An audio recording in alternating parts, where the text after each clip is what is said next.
Welcome to our worship service at First Unitarian Society of Ithaca. As the season turns to fall in all its blazing glory and lengthening nights, may we continue to reach for connection even while distanced, dig deep for inspiration, and engage with this complex world as we shepherd our community through this uncertain time. My name is Magdalene Lindeberg, and I am the Celebration Associate today. Thank you so much for joining us. Welcome to everyone, whether you are newcomers or longtime attendees, members of the Ithaca community, or watching from elsewhere. We are so glad you are with us today. Be sure to check your email, our Facebook page, and our website for more information on how to create connections. If you'd like to receive weekly updates describing opportunities for engagement, please email a request to office@uuithaca.org. I have one special announcement today. As many of you are aware, our longtime member Oliver Habicht passed away on Friday, September 25th. There will be a virtual Zoom memorial service for Oliver on Saturday, October 24th. With more details to come. Our service this morning has been pre-recorded, but we look forward to sharing the service broadcast on Sunday morning and seeing you at the live coffee hour that follows. Welcome. Our opening words this morning are by the Reverend Gretchen Haley. Today is a gift. This moment right here is a gift, offering itself to us, ready for us to respond. It's not easy to receive a gift, it turns out. We want to fuss and feign resistance and say, oh, don't worry about me, I'm fine. Try to give something in return, oh, you shouldn't have. Or try to earn our right for such an overwhelming thing to be thrust into our laps. Here, at least let me do the cleanup. But no. This day is ours. You didn't earn it. I didn't earn it. We didn't make it. Yet here it is. This is how life is. And so we come together to say, wow, and thank you, and let's do what we can to have more of this, life. For this hour, let us sing out in praise, granting ourselves silence, listening to the sound of our hearts beating. Leaning into this gift of life, listening to where it's calling us next. My friends, we have gathered. It is good. Let us pass this blessing on. Whoever you are, whoever you love, wherever you are on your spiritual journey, you are welcome here. Here you belong. Come, let us worship. The flaming chalice is the symbol of mystics and heretics, artists and activists, reformers and refugees, and Unitarian Universalists everywhere. We light this chalice for the warmth of love, the light of truth, and the energy of action.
activists, reformers and refugees, and Unitarian Universalists everywhere.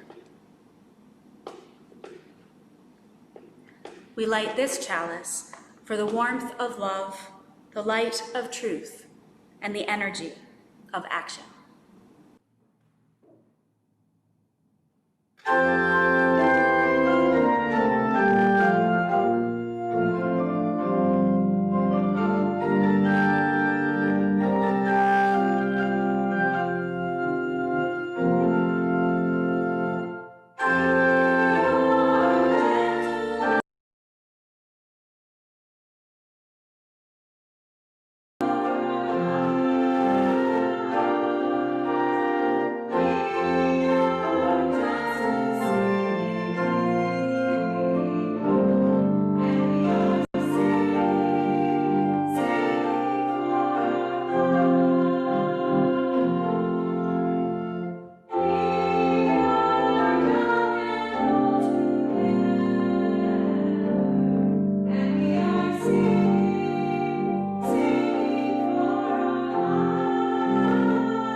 Good morning, friends. A new month is upon us, with new beginnings, new schedules, new colors to the leaves, and a new aspect of our faith to examine, deep listening. Our faith asks us to practice compassion. It's part of our second principle, where we affirm that we believe that each and every person is important. And it is one of the ways that our faith guides us into becoming a people of deep listening. It's time to grab your envelope, marked October 4th. It looks like this. Reverend Margaret is one of the best listeners that I know, so I made a packet for her too and asked her if she could help me today. So, because this month's theme is deep listening, here I have an ear. Anyway, this ear is one of two on our bodies. But, that's not... What? That's not an ear. What do you... It's supposed to be an ear. It's not I'm an pretty ear. sure I put little ears into all of these envelopes. Fairly certain. It fits on my head. It Not must be an ear. Oh wait, it's not an ear. It's a heart. But what does a heart have to do with deep listening? Well, when you listen with your heart, you can find out how people feel. Part of deep listening is listening with our heart to hear another person truly and fully. It's one way to show compassion. And I think it means really paying attention when a person is trying to tell you something. I'm sorry, what did you say? I wasn't paying attention. That's what I was just talking about. What? That listening with your heart means really paying attention when a person's trying to tell you something. Mm-hmm, yeah. I feel like, okay. Listening with your heart Listening with your heart means really paying attention when a person's trying to tell you something. Yep. I feel like, is anyone else feeling like, okay. Listening with your heart, Emily, means really paying attention when a person is trying to tell you something. Yeah. It's important to them. Okay. Yeah, I give up. I actually give up. with Wait, that. you mean listening with your heart means really paying attention when a person's trying to tell you something? What? Yes? I knew that. I always do that. Well, I hope we can all work on listening with our heart a little harder. Truly listening means not looking at your phone or talking to someone else or thinking about how you're going to respond or looking at the little heart that was supposed to be an ear, but giving all of your attention to the person you're with. Listening with our hearts shows others that they are important, that we care about them. Just like we care about all of you. I'm looking forward to seeing and especially hearing and listening to you this month as we start up our religious exploration meetings Sundays at 12:30, starting with our pre-K through second graders today. See you soon. Each week, we create a space in our worship together as a communal spiritual practice. We lift up the names and circumstances that call for our joy and celebration and for our concern and sorrow. If you're watching this service in its live format, I invite you to type your joy or sorrow into the chat box. Or if you wish, you can speak it to the people you're watching with or aloud to yourself.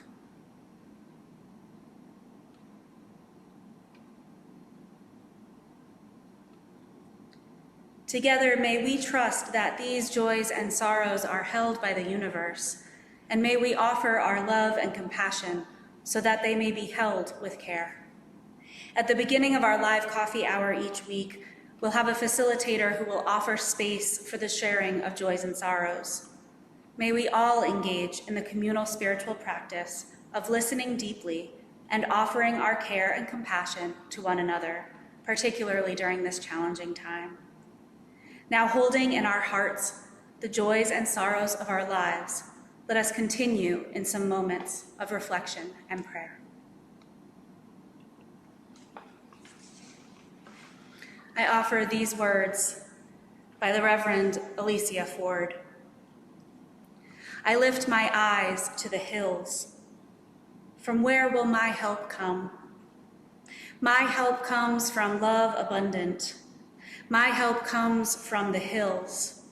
My help, it comes from ancient mothers whose hearts beat in mine. It comes from the trees that sway and the breeze that sways them. My help comes from all that is and was and ever will be. I lift my eyes, hushed by the soothing touch of waves, caressing wounded shores, wounded souls. I lift my eyes to the horizon, bathed by the hum of mothers and mothers cradling, gently rocking. I lift my voice, call of the sea, trees, sister moon, mother earth, my soul weeping, a symphony of life overflowing. I give myself. I too hum through every pore. With every breath, I give myself an extension of all that is and was and ever will be. So may it be. Amen. Blessed be.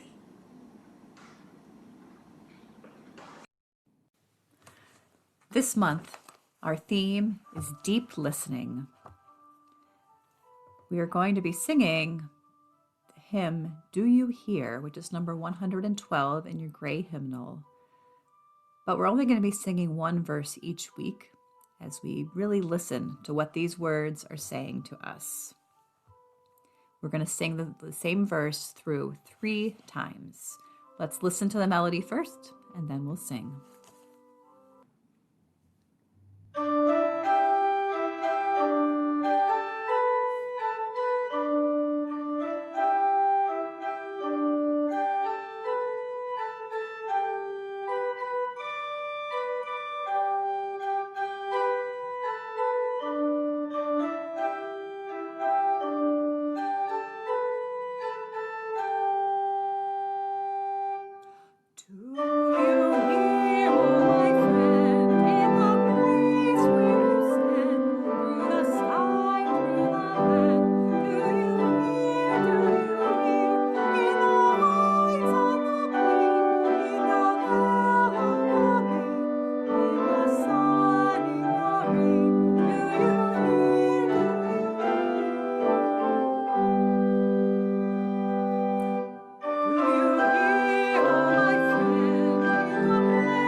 Each week, we take an offering to sustain the important ministries and programs of this congregation and its presence in Ithaca. May these gifts bring about connection, inspiration, and engagement within these walls and beyond.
Our reading this morning are words by Reverend Ken Wilczewski. It was never her responsibility to keep us from going under. Deathbeds are for gratitudes and guilt, for I love yous and forgive me's. The spirit is seeking rest and release, deserves to dance into the eternal, deserves to hear their names sung, not screamed. We are afraid. We are numb. We are raging. We are wailing. We are seeking, begging for answers. Tell us what to do. We're confused. We are heartsick. We're tucking our children in and sending out emails and scrolling and doom scrolling and doom. We're trying to remember the stories about empires, the way that they crumble, about pharaohs and slaves, messiahs and disciples, and the ways we've been taught to put all our hope into one person at a time. It was never her responsibility to keep us from going under. Let us not confuse the sadness of her passing with our guilt for asking for so much. Rest in power. Rest.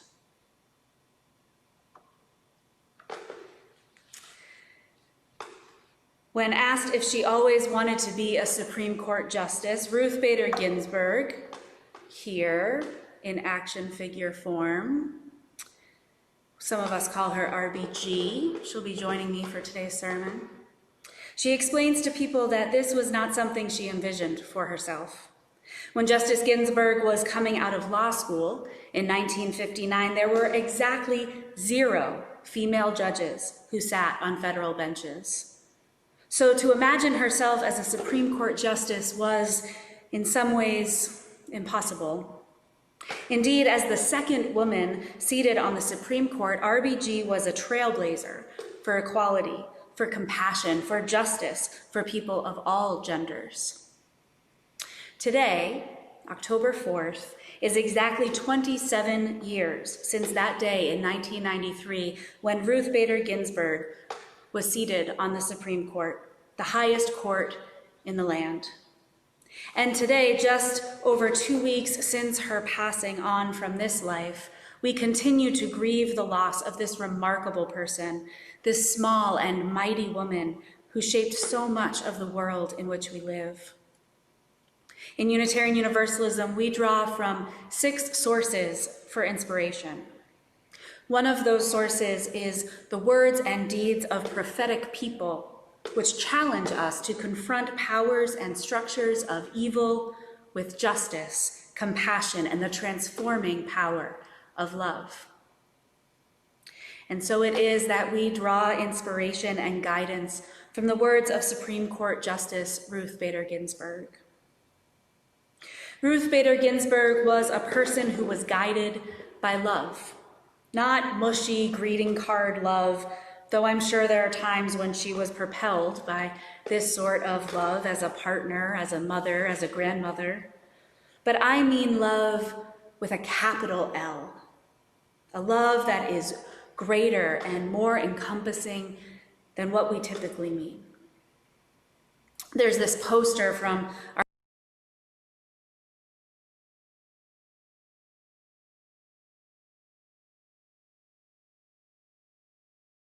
But I mean love with a capital L, a love that is greater and more encompassing than what we typically mean. There's this poster from our It's hard. Do it anyway. Not romantic love, though that ain't easy either, but love for people, for your human family, especially the ones who are different from you. Love that says, I see you as a person, just like me. I want your unique light to shine in the world. I see your gifts and struggles, your pain and your passion. A love that says each of our souls touches the divine mystery, that we're on a journey together, and that my fate is tied up with yours. Your suffering is my suffering, and I cannot be free until you taste the same freedom. Love that calls you to show up. Love that won't let go until your whole life is dedicated to siding with love. Love that makes justice. Love that changes the world. Love is hard. Do it anyway. I believe that this is the love that guided RBG throughout her life and career as a change agent for justice and equity to prevail. Justice Ginsburg's wise and prophetic words and deeds have shaped our understanding of the law, of our shared values, of the ways that we as individuals are influenced and impacted by our experiences. She was a person who understood the ways that systems influence us as individuals and can shape the trajectory of our lives, that our opportunities and our experiences are shaped by the culture and society in which we live, and the beliefs it holds about our capacity and skills, dreams, and futures. Within our judicial system, she was a person who had the courage to ask difficult questions and to keep showing up time and time again to work toward the answer. RBG famously said, "People ask me sometimes, when will there be enough women on the court? And my answer is, when there are 9. When there are 9. She went on to explain that for years, generations even, there were 9 men, and no one seemed to take issue with that. This candid honesty is perhaps one of the most effective ways that RBG has communicated in her time on Earth. She would simply point out discrepancies, shine light on issues of inequality, and leave it at that.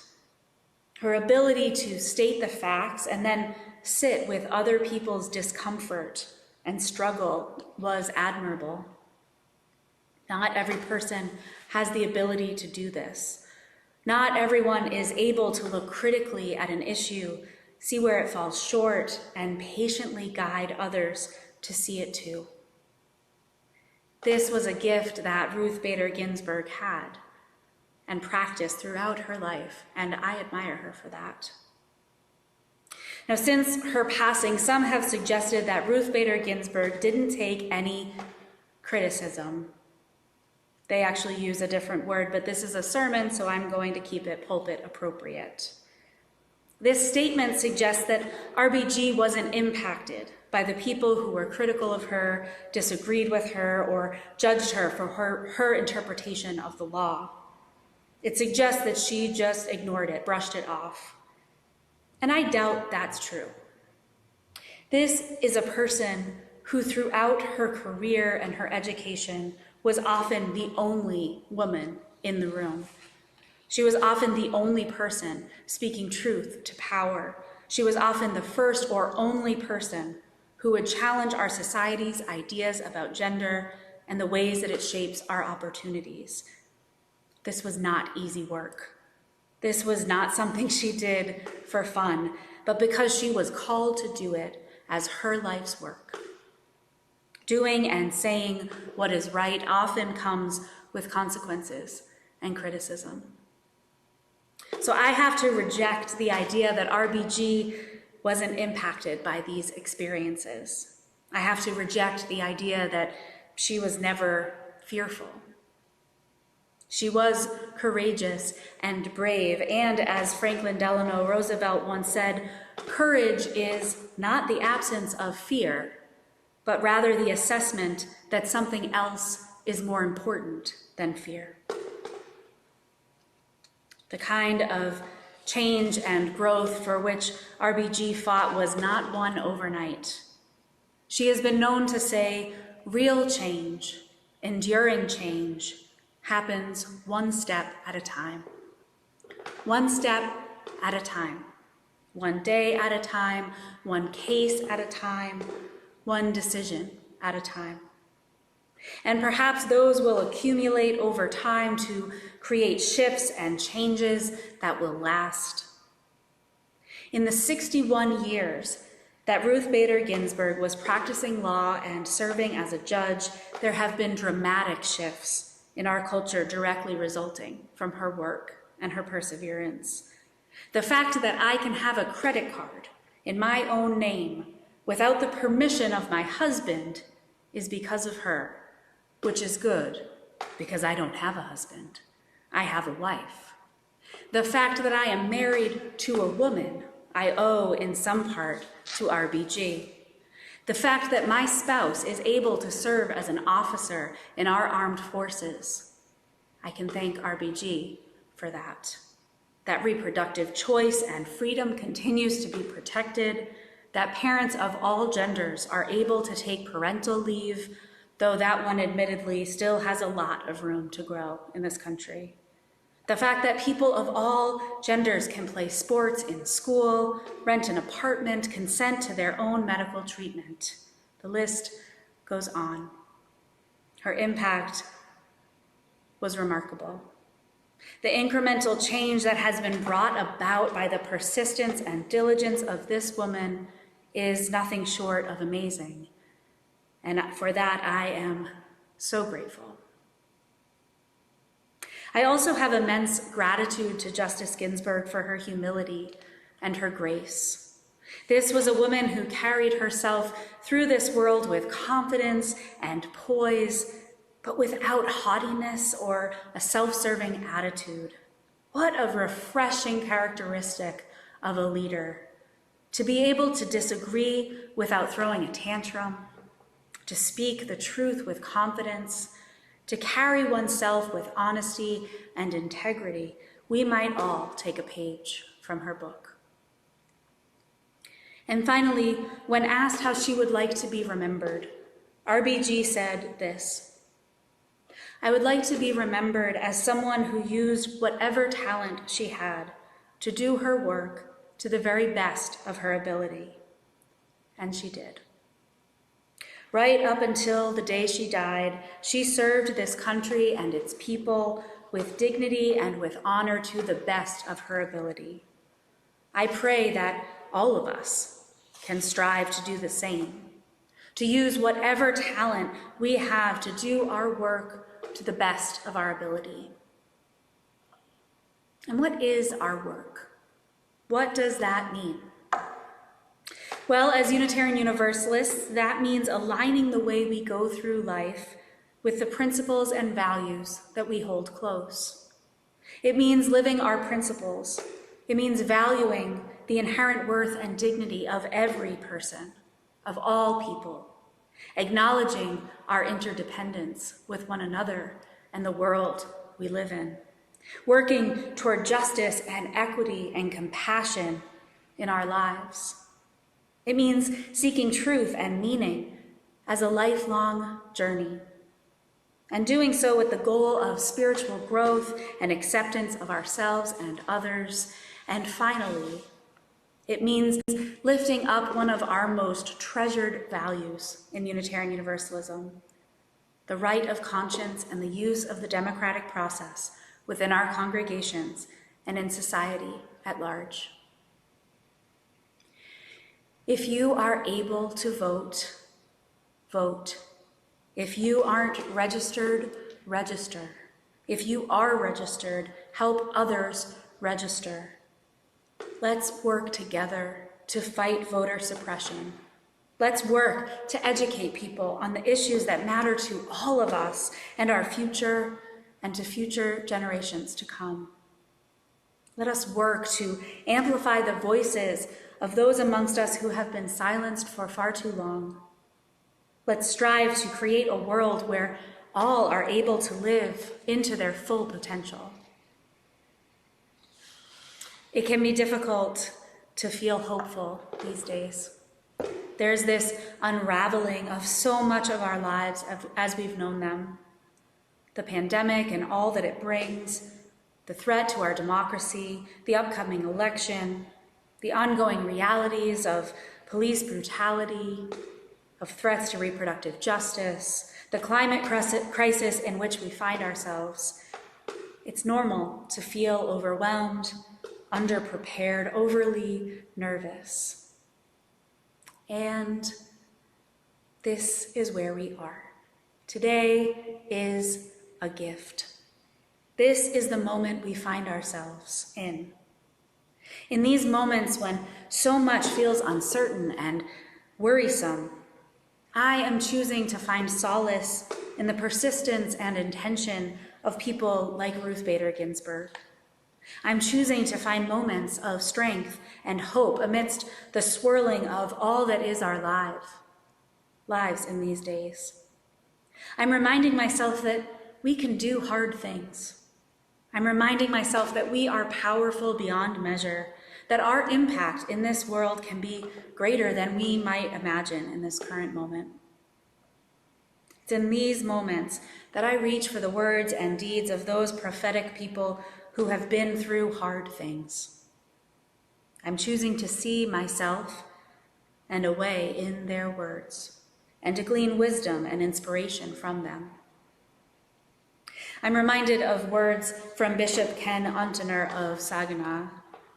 These words commemorate the life of Archbishop Oscar Romero, who was also a great leader for justice and equity in El Salvador.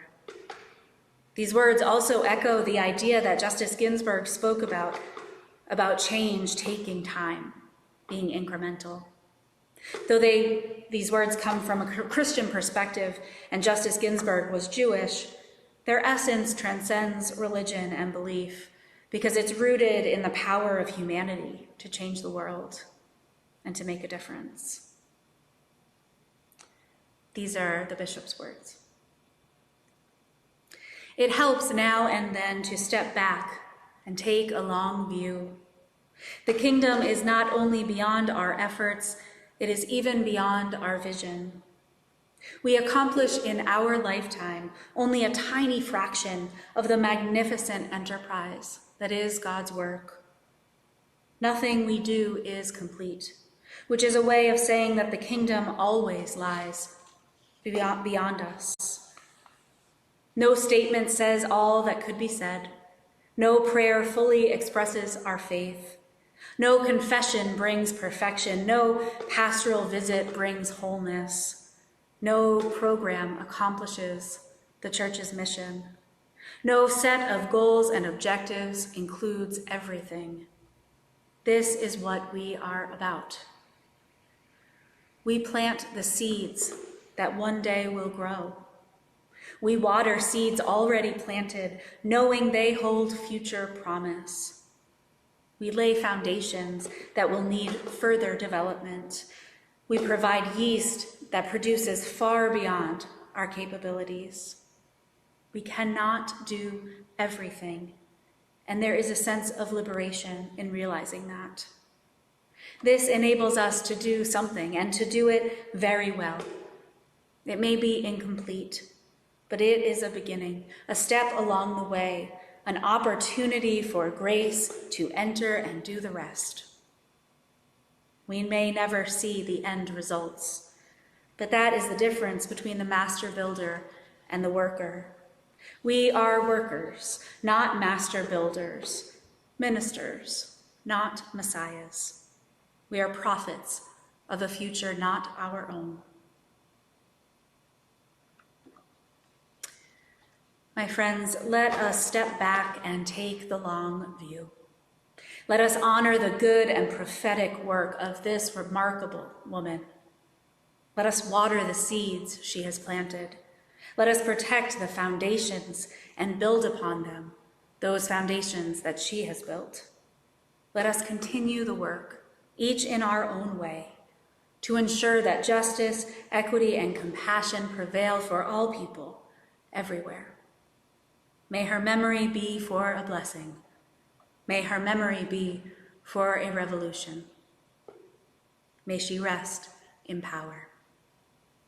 So may it be. Amen, and blessed be.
As we reflect with gratitude on the lives of those who have gone before us, as we heed the wisdom of their words, as we wonder about what we are called to next, let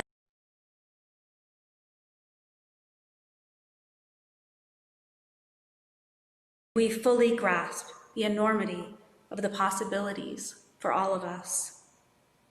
May we listen with our hearts.